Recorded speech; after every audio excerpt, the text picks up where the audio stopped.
Today, the Nobel Peace Prize winner president brought his rationale for a new war on terrorism to the United Nations. He also interestingly used the occasion to mention some of America's own problems. Let's go now to Chief White House correspondent Ed Henry and the president's comments to the United Nations that raised some eyebrows here in Washington. Good evening, Ed. Good evening, Brett. Before the speech, some of the president's aides were saying this was a chance to showcase American leadership on the world stage, but for some reason, the president also highlighted what he suggested were America's failings in Ferguson, Missouri. As President Obama tries to broaden the coalition to destroy ISIS, he's trying to win over allies still on the fence, in part because they're concerned about his long-term commitment to the fight. Though today he said while ISIS is a cancer and he'll help root out, this is not really the dominant part of his agenda. I have made it clear that America will not base our entire foreign policy on reacting to terrorism. Instead, we've waged a focused campaign against al-Qaeda and its associated forces.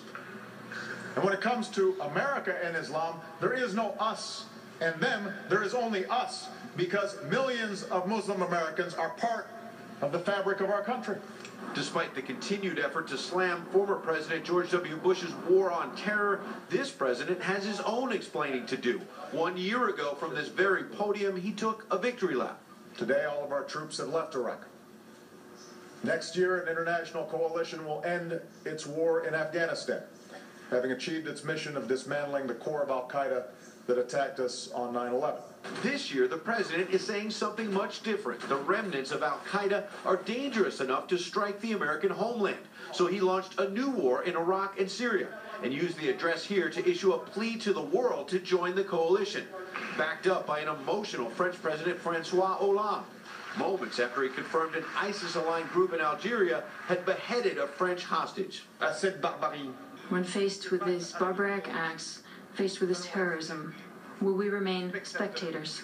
The French have conducted airstrikes over Iraq, but not Syria. And a similar promise came today from the Netherlands, raising questions about NATO members not stepping up. Why haven't European allies joined the military fight?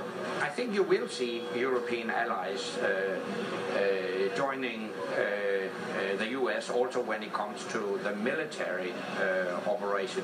In a curious moment, the president said he understands why critics think America can't call out others over violent extremism because of trouble within our own borders, as he tied ISIS's atrocities to the shooting of the unarmed black 18-year-old Michael Brown in Ferguson, Missouri.